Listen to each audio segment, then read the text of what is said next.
Assalamualaikum warahmatullahi wabarakatuh.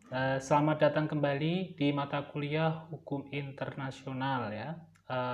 Mata kuliah untuk HKI semester 6 ya. Baik, kita kembali.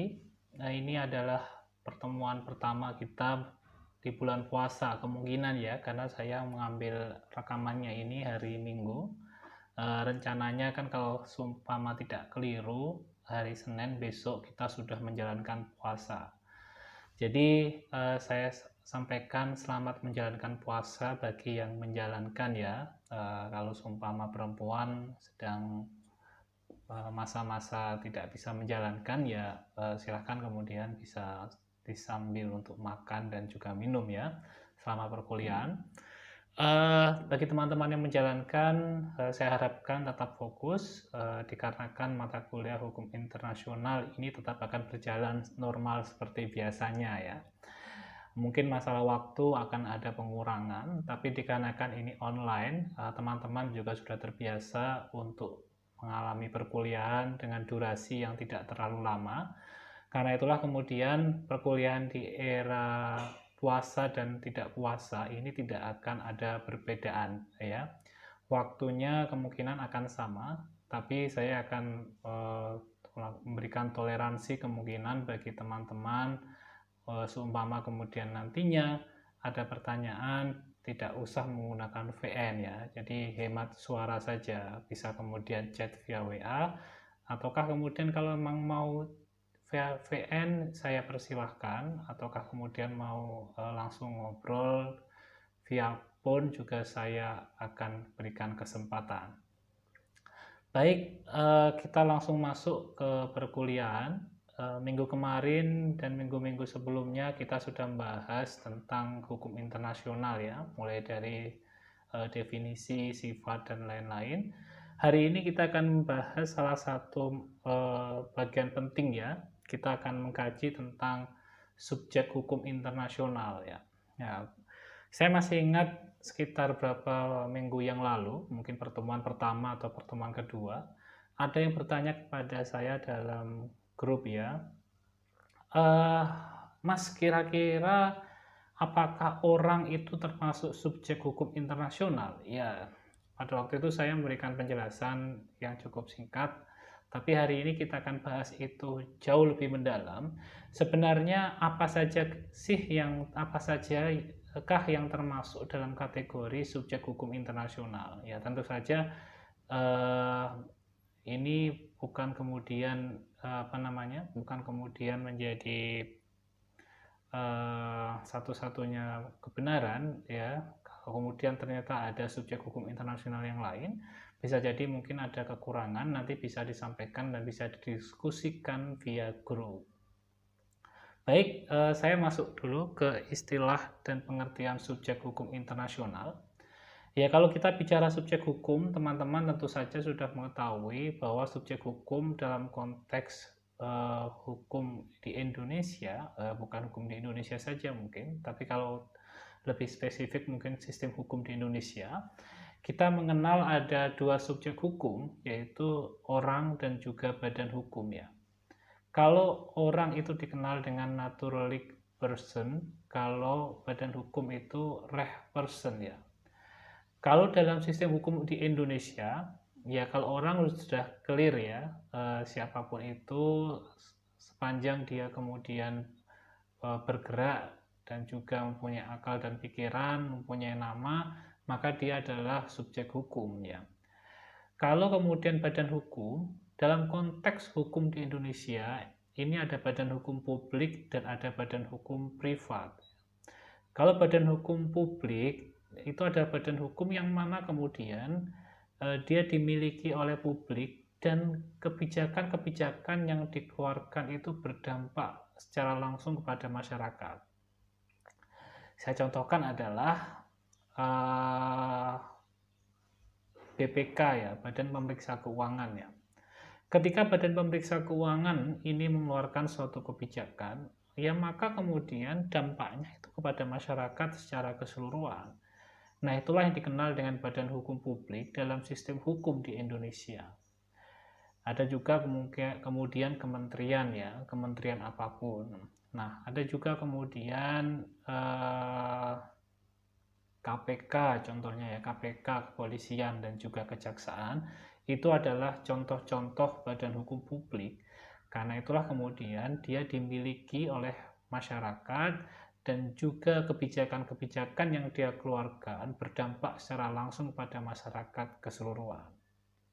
Nah, lalu apa itu badan hukum private? Badan hukum private ini badan hukum yang kemudian dimiliki oleh orang-orang tertentu ya.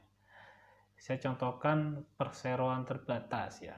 Ya, pemiliknya adalah yang kemudian memiliki RUPS itu atau Rapat Umum Pemegang Saham. Ya, kemudian dimiliki ada juga kemudian CV itu juga badan hukum privat.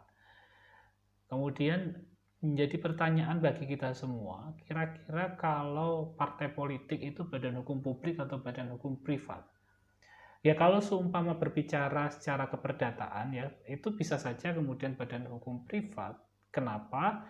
Karena partai politik ini yang mempunyai adalah anggota ya, kedaulatan tertinggi ada di tangan anggota, yang mana anggotanya itu kemudian ya anggota partai politik yang kemudian diakui secara resmi terdaftar sebagai pengurus. Nah, ini yang kemudian menjadi pertanyaan ya. Dan karena teman-teman mungkin baru saja mendengarkan informasi terkait dengan didaftarkannya hak merek Partai Demokrat oleh SBY, ya banyak pertanyaan kira-kira apakah bisa gitu. Ya, kalau menurut saya bisa-bisa saja karena hak merek yang kemudian didaftarkan di Kementerian Hukum dan Hak Asasi Manusia itu sifatnya adalah online ya, online administratif ya. Dalam artian seumpama kemudian memang belum ada yang mendaftarkan terkait dengan merek Partai Demokrat di Ditjen KI ya, kekayaan intelektual, maka ya kemudian secara otomatis sistem akan menerima.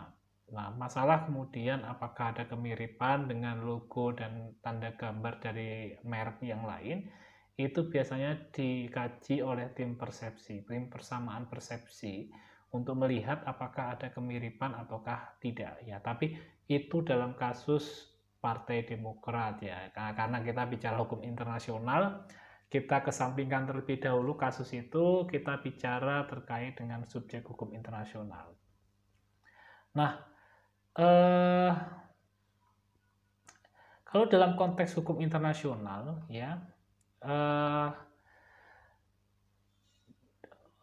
person dan juga person atau orang dan juga badan hukum tidak semata-mata kemudian bisa secara otomatis menjadi subjek hukum internasional ya. Kalau dalam subjek hukum nasional clear, orang atau badan hukum secara otomatis bisa menjadi subjek hukum. Tapi kalau dalam konteks hukum internasional, tidak secara otomatis orang atau badan hukum itu kemudian menjadi subjek hukum. Mengapa? Ada salah satu pendapat yang kemudian disampaikan oleh Martin Dixon ya, ini salah satu pakar hukum internasional. Dia menyatakan bahwa a subject of international law is a body entity that is capable of possessing and exercising rights and duties under international. Ya, dalam artian apa? Dalam artian subjek internasional itu, subjek hukum internasional, itu adalah sebuah lembaga atau entitas yang memiliki kemampuan untuk menguasai hak dan melaksanakan kewajiban di dalam hukum internasional. Teman-teman bisa menggarisbawahi, ya, menguasai hak dan melaksanakan kewajiban. Ini adalah persyaratan tersendiri yang kemudian tidak ada dalam hukum nasional. Ya, hukum nasional clear. Sepanjang dia adalah orang atau badan hukum, maka dia kemudian mempunyai hak untuk menjadi subjek hukum nasional. Tapi dalam konteks hukum internasional, keberadaan orang dan badan hukum tidak serta-merta akan menjadi pembenaran bahwa dia adalah subjek hukum internasional.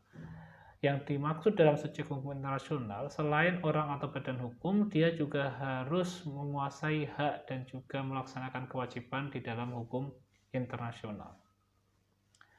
Nah, kalau kita mengacu pada pendapat Ian Brownlee ya, apa sih sebenarnya hak dan kewajiban dalam hukum internasional itu? Ya, ada 3 sebenarnya yang kemudian akan saya bacakan ya. Yang pertama adalah capacity to make claims in respect of breaches of international law. Ya, itu adalah kemampuan untuk mengajukan klaim jika terjadi pelanggaran hukum internasional. Jadi kalau seumpama kemudian dia tidak mempunyai kapasitas untuk mengajukan klaim, ya maka kemudian dia tidak bisa menjadi subjek hukum internasional atau tidak termasuk kategori subjek hukum internasional.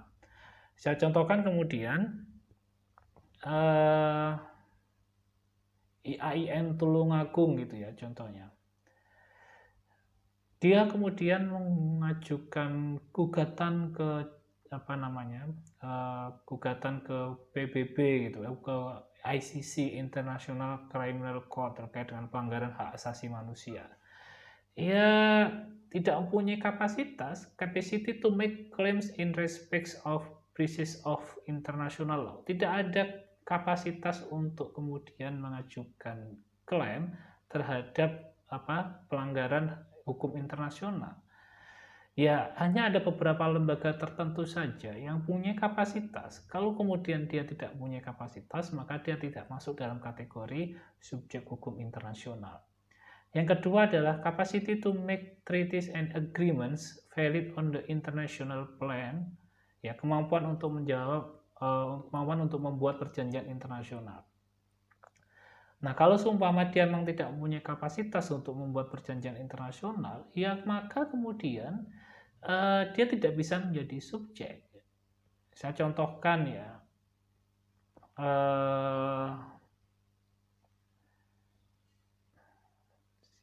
saya contohkan mungkin kayak contoh mungkin Dema Fasih gitu ya, Dema Fasih IAIN Tulungagung gitu. Kemudian ingin membuat perjanjian internasional gitu kan dengan UNESCO gitu terkait dengan apa gitu kan. Ya kalau seumpama kemudian tidak mempunyai kapasitas, ya berarti dia tidak termasuk kategori subjek hukum internasional ya. Kapasitas di sini adalah recognized by ya, jadi pengakuan oleh ya. Kalau kemudian dia tidak diakui, maka kemudian dia tidak mendapatkan atau tidak termasuk kategori subjek hukum internasional. Yang ketiga adalah the enjoyment of privilege and immunities from national jurisdiction ya. Memiliki keistimewaan dan kekebalan dari jurisdiksi nasional sebuah negara. Nah, jadi ini adalah hak dan kewajiban hukum internasional ya. Kalau kemudian memiliki salah satu dari 3 ini, maka dia dapat dikategorikan sebagai subjek hukum internasional ya. Kalau kemudian tidak mempunyai satupun ya berat atau tidak termasuk satupun, maka ya kemudian dia tidak termasuk kategori subjek hukum internasional.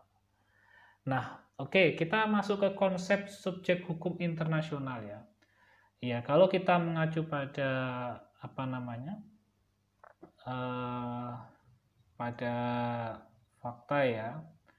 Jadi ketika kita bicara konsep hukum internasional itu kan bisa dibagi menjadi subjek dan objek ya. Jadi konsep itu bisa subjeknya, bisa objeknya ya. Kalau sebagai subjek dia adalah kegiatan merumuskan dalam pikiran atau menggolong-golongkan ya. Kalau sebagai objek maka dia adalah menjelaskan isi kegiatan tersebut atau mengkaji apa makna dan konsep itu sendiri ya. Nah, jadi ini saya mencoba untuk menggali secara filosofis terlebih dahulu tentang makna konsep ya. Biar teman-teman kemudian lebih memahami dan kemudian lebih mudah untuk mengerti. Nah, kalau kita mengacu pada konteks hukum internasional ya, ada beberapa konsep subjek hukum internasional. Yang pertama adalah entitas sebagai pemegang, pengemban, pengampu hak dan kewajiban. Yang kedua adalah adanya kemampuan hukum atau legal capacity dan entitas terkait dari entitas terkait. Yang ketiga adalah hak dan kewajiban hukum internasional ya. Jadi untuk mengetahui ya apakah kemudian seseorang itu punya kapasitas hukum ya. Kalau dalam konteks Indonesia kan dikenal dengan legal standing ya, atau kedudukan hukum, apakah dia mempunyai kapasitas ataukah tidak untuk mengajukan gugatan ya, atau mengajukan permohonan kalau dalam hukum acara Mahkamah Konstitusi. Nah, kalau dalam konteks hukum internasional adalah legal capacity atau kapasitas hukum. Nah,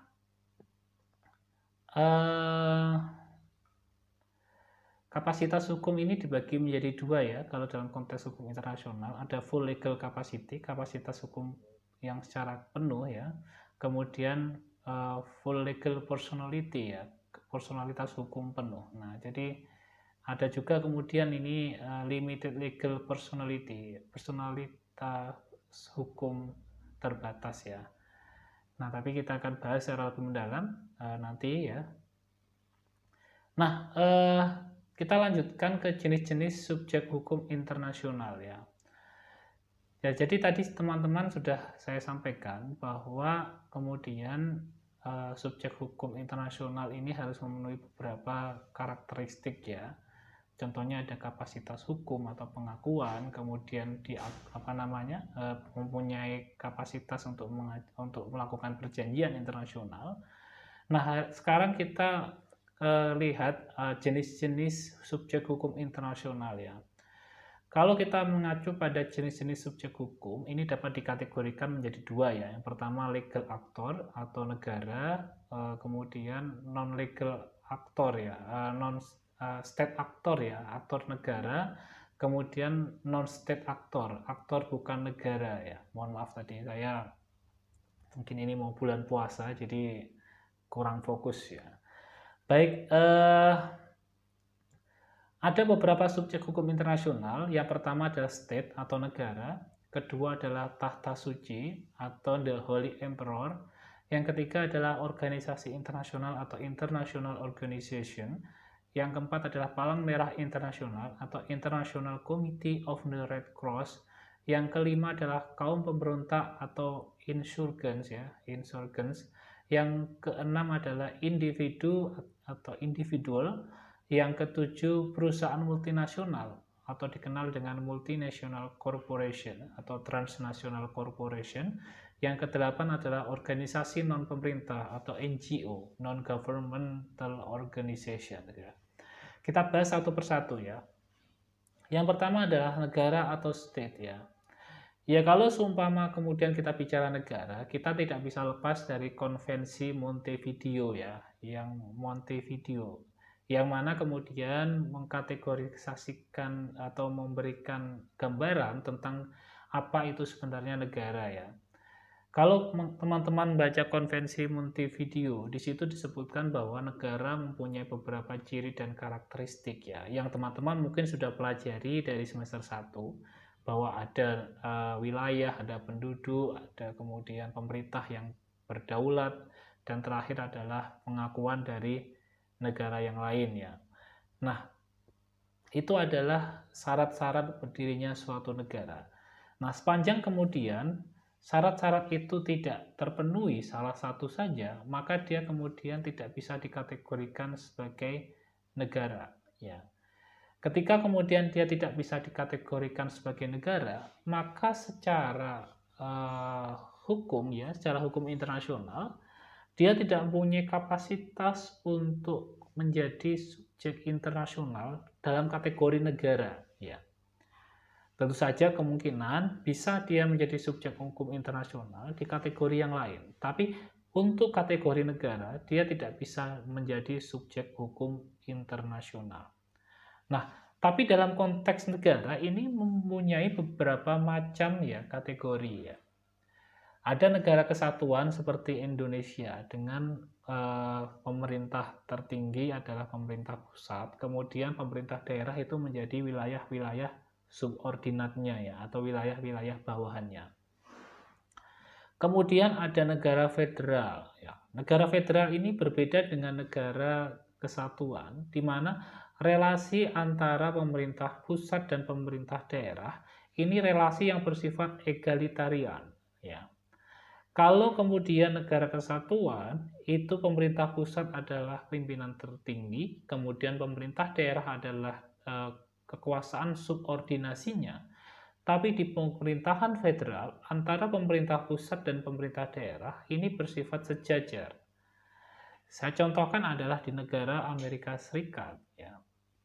Antara pemerintah federal, saya contohkan kemudian sekarang presidennya Joe Biden ya, dari Partai Demokrat. Ya. Joe Biden tidak bisa kemudian memerintahkan secara langsung kepada negara Texas contohnya yang dikuasai oleh Partai Republik. Hey Texas, kamu harus menjalankan kebijakan A gitu. Nah, negara bagian Texas, gubernur Texas bisa saja menolak ya.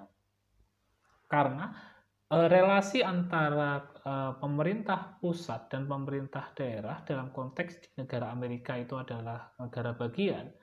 Ya, di Amerika itu dikenalnya dengan pemerintah federal, federal dan juga state ya. State itu negara bagian, federal itu negara pemerintah pusatnya. Ketika kemudian pemerintah federal meminta pada pemerintah negara bagian untuk menjalankan kebijakannya, kalaupun tidak mau ya berarti pemerintah pusat tidak bisa melakukan apa-apa. Kecuali dalam beberapa aspek ya. Saya kalau tidak salah di Konstitusi Amerika Serikat itu ada dua tiga aspek yang kemudian itu menjadi kewenangan absolut pemerintah pusat. Yang pertama adalah politik luar negeri, yang kedua adalah moneter dan fiskal ya. Di luar itu menjadi kewenangan negara bagian untuk mengelola daerahnya sendiri. Itulah yang dikenal dengan pemerintah negara federal. Yang ketiga adalah negara protektorat ya. Nah, ini negara yang sudah merdeka dan kesepakatan melalui perjanjian internasional berada di bawah perlindungan sebuah negara yang memiliki kekuatan lebih besar. Nah, kalau dalam konteks Amerika ini negara Puerto Rico ya. Negara Puerto Rico ini negara yang jauh sekali di daerah Amerika Latin. Tapi dia adalah negara protektorat dari pemerintahan Amerika Serikat. Ya. Jadi apa namanya?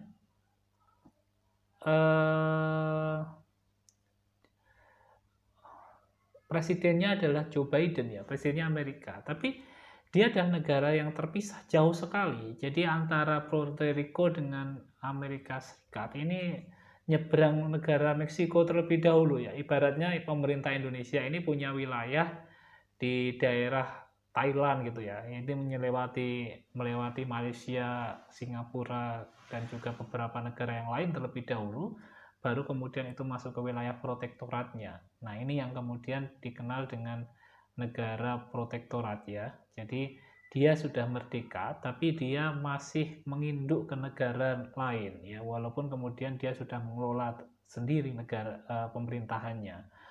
Yang selanjutnya adalah negara perwalian ya. Negara perwalian ini negara yang masih berada di bawah PBB ya, karena kemudian dia belum merdeka sepenuhnya, tapi kemudian dia sudah merdeka sepenuhnya, tapi kemudian dia belum mampu untuk mengelola daerahnya itu sendiri. Ya. Nah, ini ada beberapa daerah di Amerika ya, di Amerika Serikat lagi. Itu di negara Kepulauan Marshall, negara Palau, negara Marianas Utara, dan negara Mikronesia. Ya, saya yakin teman-teman tidak familiar ya. Saya juga tidak familiar dengan nama negara-negara ini. Tapi negara-negara ini diakui sebagai negara berdaulat oleh PBB. Hanya saja kemudian dia di bawah supervisi PBB terkait dengan pemerintahannya. Nanti kemungkinan kalau seumpama dia sudah cukup independen atau sudah cukup mampu untuk kemudian memerdekakan diri atau mengelola pemerintahnya sendiri, maka bisa jadi kemudian dia nanti akan menjadi negara berdaulat lepas dari perwalian Perserikatan Bangsa-Bangsa atau United Nations. Pertanyaannya kemudian muncul sekarang, Ya, bagi teman-teman yang mempunyai orang tua mungkin yang menjadi tenaga kerja di Taiwan, eh, pertanyaannya adalah Taiwan ini apakah negara apa? Kategorinya dia negara apa? Nah, Taiwan ini memang menjadi salah satu problematik ya. Kenapa? Karena secara yurisdiksi internasional ya, yurisdiksi internasional, dia itu adalah bagian dari pemerintah Cina. Ya, karena itu kemudian eh, ketika negara tertentu mempunyai hubungan diplomatik dengan Cina, maka kecil kemungkinan dia mempunyai hubungan diplomatik dengan Taiwan. Ya, ini merupakan salah satu dampak ya dari yang dikenal dengan konsensus 1992. Itu adalah konsensus yang kemudian disepakati bersama antara pemerintah Cina dan Cina Taipei, yang permasalahannya sebenarnya sudah disepakati, hanya saja kemudian ada perbedaan tafsir. Nah, jadi pada waktu konsensus 1992 itu Cina diwakili oleh partai terbesar mereka ya, Chinese Communist Party atau CCP, dan partai Kuomintang. Nah, kesepakatan yang kemudian diambil dalam konsensus 1992 itu menyepakati bahwa one China ya, Cina itu hanya satu. Nah, kesepakatan itu mempunyai perbedaan tafsir. Pemerintah Cina menganggap bahwa kesepakatan itu menjadi penanda bahwa Cina dan Taiwan ini adalah satu kesatuan. Maka Taiwan adalah bagian dari provinsi China. Nah, tapi menurut CCP dan Partai Kuomintang, definisi satu Cina, one China, itu bermakna bahwa ya sudah, Cina itu satu, Taiwan itu bukan bagian dari China, Taipei itu bukan bagian dari China. Nah, itu yang kemudian menimbulkan problematika hingga saat ini, perbedaan tafsir yang belum selesai, dan kemudian tidak ada niat atau itikat untuk membicarakan itu jauh lebih mendalam. Nah, bagaimana dengan di Indonesia? Di Indonesia kita ketahui, kita mempunyai relasi dengan Taiwan terkait dengan masalah tenaga kerja dan juga perdagangan ya. Makanya di Jakarta ada kantor perwakilan dagang Taiwan. Nah, tapi kemudian kita tidak punya hubungan diplomatik dengan pemerintah Taiwan ya. Saya contohkan ya, saya mempunyai 2 paspor ya. Ini paspor hijau saya. Kebetulan sudah mau kadaluarsa ya, tahun 2021 ini, bulan Oktober sudah mau kadaluarsa. Saya juga punya paspor lain, paspor biru ya. Nah, di paspor hijau saya bisa menggunakan ini untuk pergi ke Taiwan karena tidak ada larangan. Tidak ada larangan terkait dengan negara mana yang tidak boleh saya kunjungi. Karena kemudian pemegang paspor hijau ini dia tidak mempunyai kekebalan diplomatik. Berbeda dengan paspor saya yang merupakan paspor biru. Di paspor biru ini disebutkan bahwa saya tidak bisa pergi ke 2 negara. Ya, saya boleh menggunakan paspor biru ini ke negara manapun, tapi tidak bisa ke 2 negara, yaitu adalah negara Israel dan negara Taiwan. Ini mengindikasikan apa? Mengindikasikan bahwa sepanjang saya menggunakan paspor ini, maka saya tidak bisa pergi ke 2 negara tersebut. Saya bisa melakukan hubungan perjalanan ke luar negeri, ke negara, semua negara, tapi tidak bisa ke 2 negara tersebut. Sebentar.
Baik, saya lanjutkan.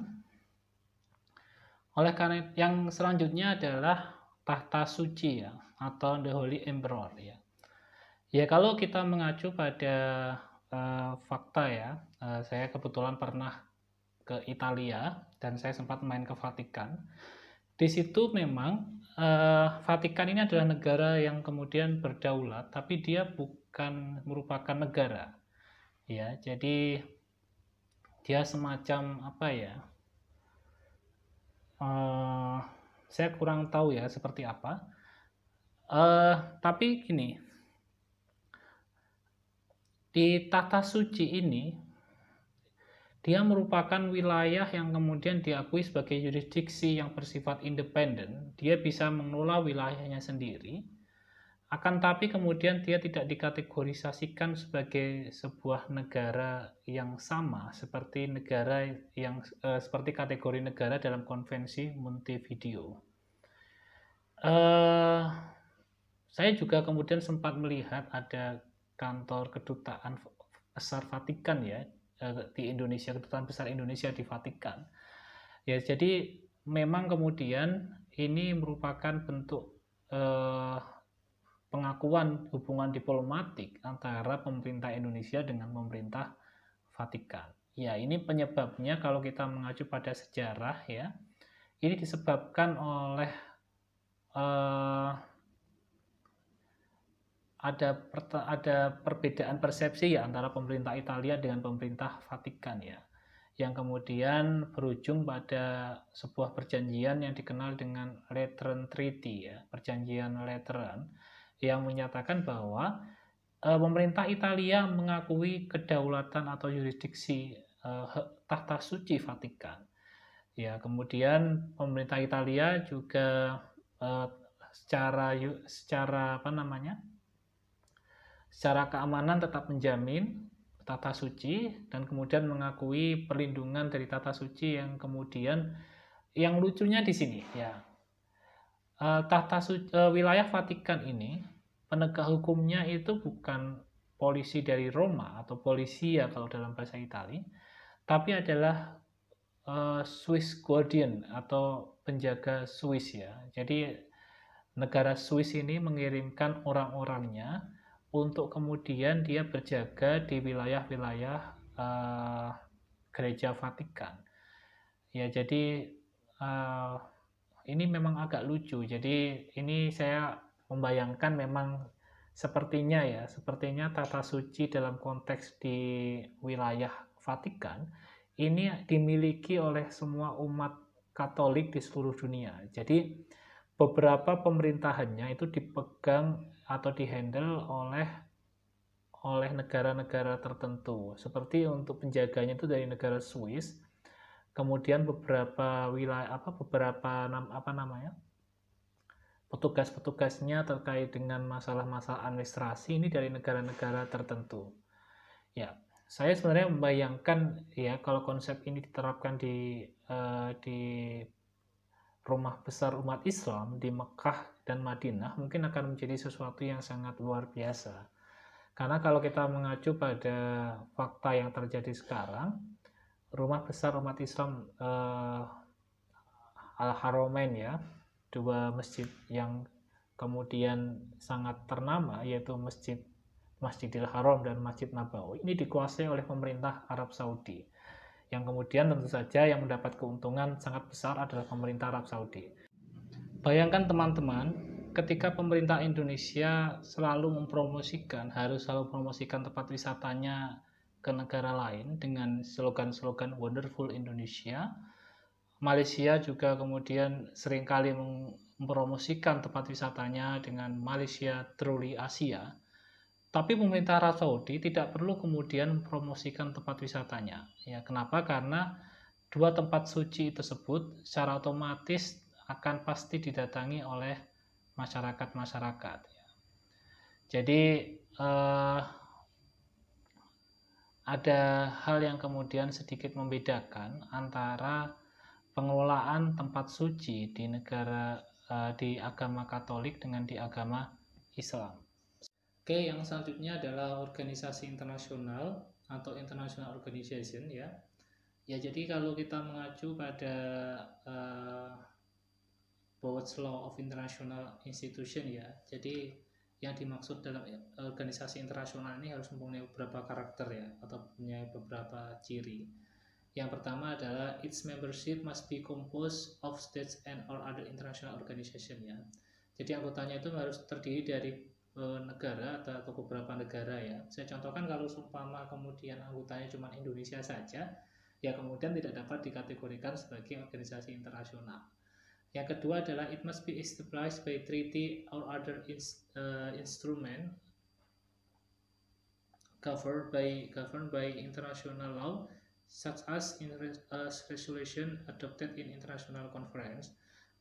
Jadi dia harus dibentuk oleh sebuah treaty atau sebuah kesepakatan atau instrumen pemerintah yang lainnya yang kemudian dibentuk berdasarkan hukum internasional. Yang ketiga adalah it must have an autonomous will distinct from that of its member and be vested with legal personality. Ya, jadi dia harus kemudian bersifat otonom ya dengan anggotanya. Jadi tidak bisa kemudian dia dikategorikan sebagai personal hukum.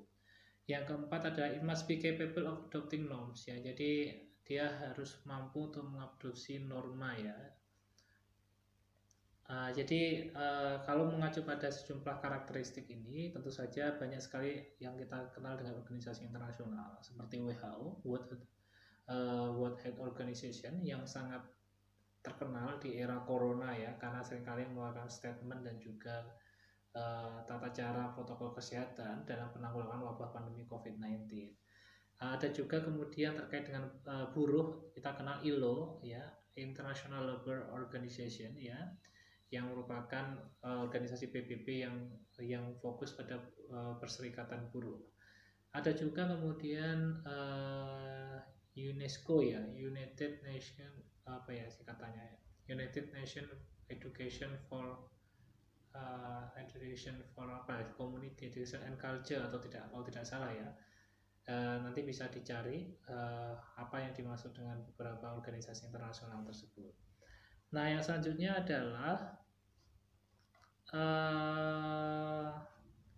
Palang Merah Internasional ya, International Committee of the Red Cross ya. Nah, ini yang kemudian menjadi salah satu hal yang sangat membedakan ya. Kenapa? Karena ICRC ini dibentuk sebelum bentuknya PBB oleh Henry Dunant. Ya, karena itu kemudian dia diakui sebagai organisasi internasional tersendiri ya, yang kemudian di luar dari organisasi internasional bentukan dari PBB. Dia tidak didasarkan pada hukum internasional, tapi dia didasarkan pada aspek kemanusiaan ya. Ya, teman-teman yang ada di KSR tentu saja sudah tahu ya tentang konsep International Red Cross ini, atau dikenal dengan PMI Internasional ya, International Committee of the Red Cross, dengan slogannya Siamo Tutti Fratelli ya, kita semua adalah saudara ya. Kemudian kaum pemberontak ya, atau insurgen ini bisa diakui sebagai subjek hukum internasional ketika kemudian dia harus memenuhi sejumlah persyaratan ya. Tidak bisa kemudian teman-teman asal berontak kemudian diakui sebagai subjek hukum internasional, tidak. Ada beberapa persyaratan. Yang pertama adalah memiliki struktur organisasi yang jelas sehingga kaum pemberontak terorganisir dengan baik. Yang kedua adalah memiliki tanda pengenal dan menggunakannya dengan konsisten sehingga menunjukkan identitasnya sebagai kaum pemberontak. Yang ketiga adalah sudah menguasai sebagian besar wilayah di tempat kaum pemberontak melakukan pemberontakan sehingga sudah memiliki kekuasaan secara efektif terhadap wilayah tersebut. Yang keempat adalah mendapatkan dukungan dari rakyat yang berada di wilayah yang telah dikuasai secara efektif. Ya, ada beberapa persyaratan untuk kemudian dapat dikategorikan sebagai pemberontak ya. Yang selanjutnya adalah individu. Individu bisa menjadi subjek hukum internasional ya, ketika kemudian dia melibatkan diri secara individu melakukan tindakan-tindakan kejahatan hukum internasional. Saya contohkan pada Perang Dunia Kedua, Kaisar Hirohito Jepang, dia ditangkap dan diadili sebagai pelaku kejahatan perang. Ada juga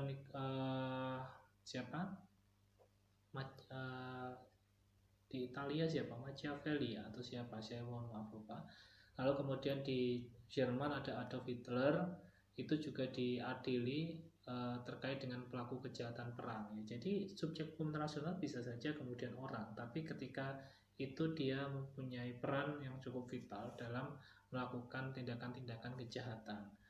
Yang selanjutnya adalah perusahaan transnasional atau transnational corporation ya. Saya contohkan Google gitu, Facebook dan juga perusahaan-perusahaan yang lainnya, dia bisa menjadi subjek hukum internasional. Yang selanjutnya organisasi non pemerintah atau non governmental organization ya. Ini negara ada apa? Organisasi yang dibentuk bukan berdasarkan hukum internasional, tapi dia sifatnya adalah non government ya. Dia sifatnya adalah seperti organisasi masyarakat. Saya contohkan Greenpeace ya. Dia adalah organisasi yang bergerak di bidang perlindungan hutan. Ya, tapi kemudian dia bukan bentukan PBB, tapi dia diakui sebagai subjek hukum internasional. Baik, mungkin kita cukup sampai di sini saja. Nanti kalau ada pertanyaan bisa kita lanjutkan di channel yang lain atau lewat kanal sosial media yang lain. Oke, terima kasih. Wassalamualaikum warahmatullahi wabarakatuh.